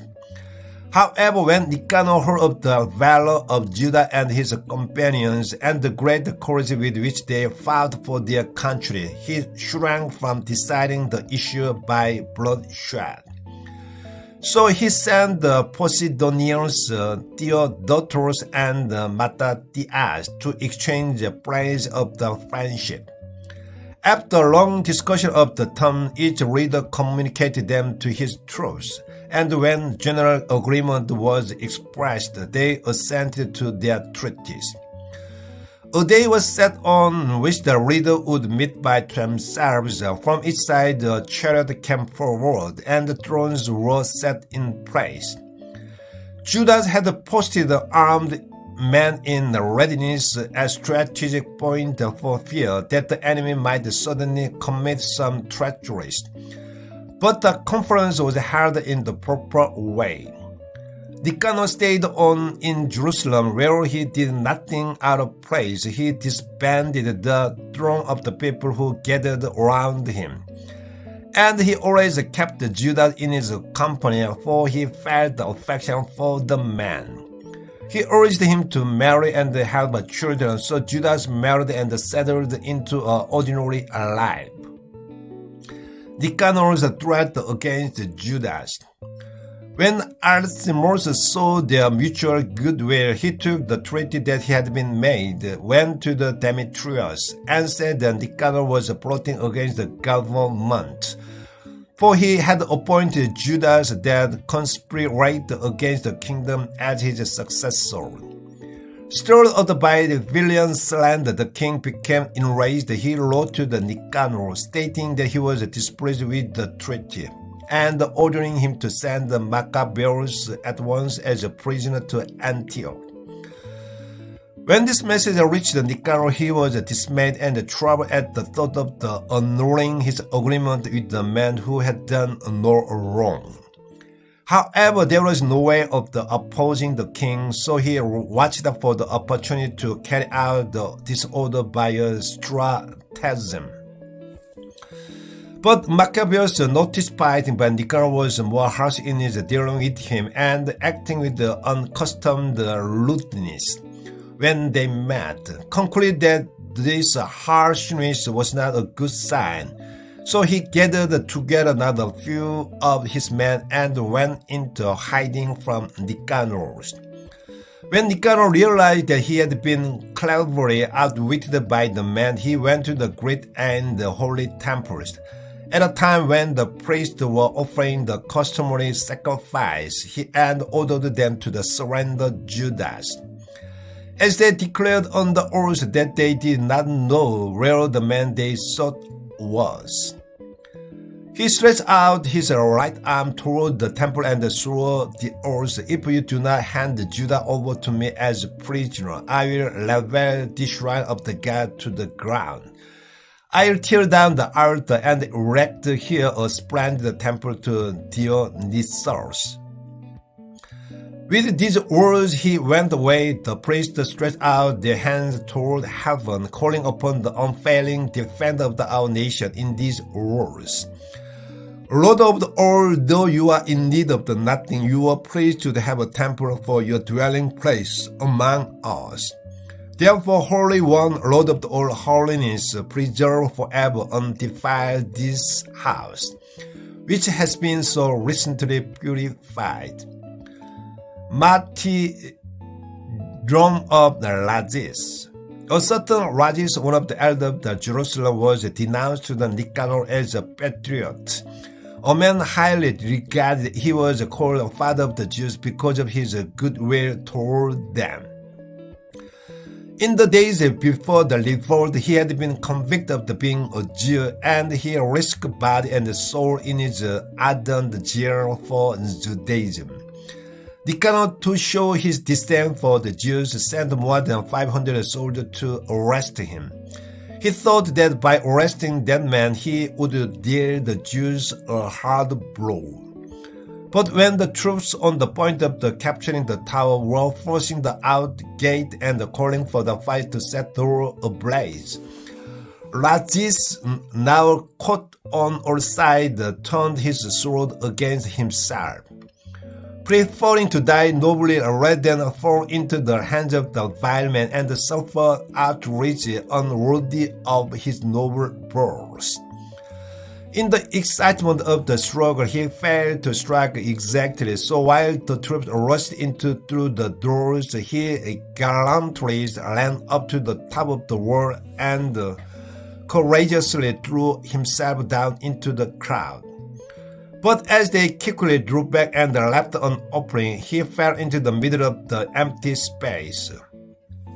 Still breathing and inflamed with anger, he got up and ran through the crowd with the blood gushing from the frightful wounds, then standing on steep rock. As he lost the last of his blood, he threw out his entrails and flung them with both hands into the crowd, calling upon the Lord of the life and the Spirit to give this back to him again. Such was the manner of his death. 2 Maccabees chapter 15, Nicanor's arrogance. When Nicanor learned that Judah and his companions were in the territory of the Samaria, he decided he could attack them in complete safety on the day of the rest. The Jews who were forced to accompany him pleaded, "Do not massacre them so savagely and barbarously, but show respect for the day which all sin has exalted with holiness above all other days." At this, the thrice accursed wretch asked if there was a ruler in heaven who prescribed in the keeping of the Sabbath day. They replied, "In his living Lord, the ruler in heaven, who commands the observance of the Sabbath day." Then he said, "I, the ruler on earth, command you take up arms and carry out the king's business." Nevertheless, he did not succeed in carrying out his cruel plan. In his utter boastfulness and arrogance, Nicanor had determined to erect a public victory monument over Judas and his companions. But Maccabeus remained confident, fully convinced that he would receive help from the Lord. He urged his men to not fear the attack of these Gentiles, but mindful of the help they had received in the past from heaven, to expect now the victory that would be given them by the Almighty.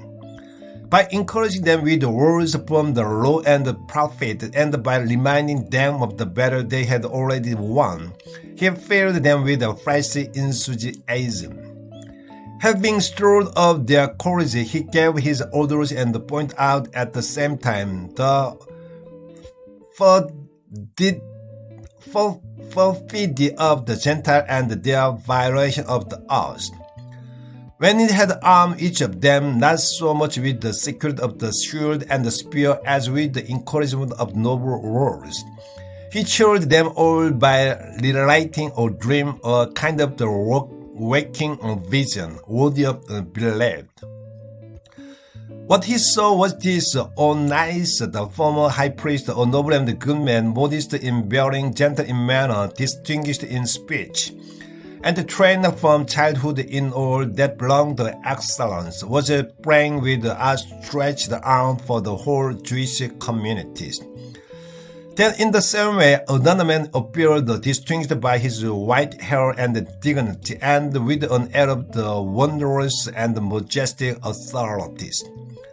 Onias then said of him, "This is a man who loves his fellow Jews and fervently prays for the people and the holy city, the prophet of God, Jeremiah." Stretching out his right hand, Jeremiah presented a good sword to the Judas. As he gave it to him, he said, "Accept this holy sword as a gift from God. With it you shall shatter your adversaries." Encouraged by Judas' words, so noble and capable of instilling valor and stirring young heart to courage, They determined not merely to march, but to charge gallantly and decide the issue by hand-to-hand combat with the utmost courage, since city, sanctuary, and the temple were in danger. They were not so much concerned about wives and children or family and their relations. Their first and foremost fear was for the consecrated sanctuaries. Those who were left in the city suffered no less an agony, anxious as they were about the battle in open countries. Everyone now awaited the deceived moment. The enemy were already drawing near with their troops drawn up in battle line, their beasts placed in the strategic position, and their cavalry stationed on the flanks. Defeat of the Nicanors. Maccabees, surveying the host before him, the variety of the weaponry and the fearlessness of their beasts, stretched out his hand toward heaven and called upon the Lord who works wonders. For he knew that it is not weapons but the Lord's decision that brings the victory to those who deserve it. Calling upon God, he spoke in this manner: "You must send your angel in the aid of the king Hezekiah of the Judea." And he slew 185,000 men of the Sennacherib's camp. And now, sovereign of the heavens, send the good angel to spread fear and trembling ahead of us. By the might of your arm, may those be struck down who have blasphemously come against your holy people. With these words he ended his prayer. Nicanor and his troops advanced to the sound of the trumpet and the battle song. But Judah and his troops met the enemy with supplication and prayers. Fighting with their hands and praying to the God with their hearts, they laid low at least 35,000 and rejoiced greatly over the manifestation of God's power. When the battle was over and they were joyfully departing, they discovered Nicanor fallen there in all his armors. So they raised tumultuous shout in their ancestral ranks in praise of the divine sovereign. Then Judah's dead men, who were ever in body and soul, the chief defender of his fellow citizens, and had maintained from youth his affection for his compatriot, ordered Nicanor head and the right arm up to the shoulder to be cut off and taken to Jerusalem. When he arrived there, he assembled his compatriot, stationed the priest before the altar, and sent for those in the citadels. He showed them the vile Nicanor's head and the wretched blasphemer's arm that had been boastfully stretched out against the holy dwelling of the Almighty. He cut out tongue of the God-wreathed Nicanor, saying he would feed it piecemeal to the birds and would hang up the other ways of the whole folly opposite the temples. At this, everyone looked toward heaven and praised the Lord who manifested himself. Blessed be the one who has preserved undefiled his own place. Judas hung Nicanor's head on the arm on the wall of the citadel, a clear and evident sign to the all of the Lord's heart. But public vote, it was unanimously decreed never to let this day pass observed, but to celebrate the 13th day of the 12th month, called Adar in Aramaic, the eve of the Mordecai's Day. Compiler's apologies. Since Nicanor doing ended in this way, with the city remaining in the possession of the Hebrew from that time on, I'll bring my story to an end here too. If it is well written and to the point, that is what I wanted. If it is poorly done and mediocre, that is the best I could do. Just as it is unpleasant to drink wine by itself or just water, whereas wine mixed with water makes a delightful and pleasing drink. So a skillfully composed story delighted the ear of those who let the work. Let this then be the N.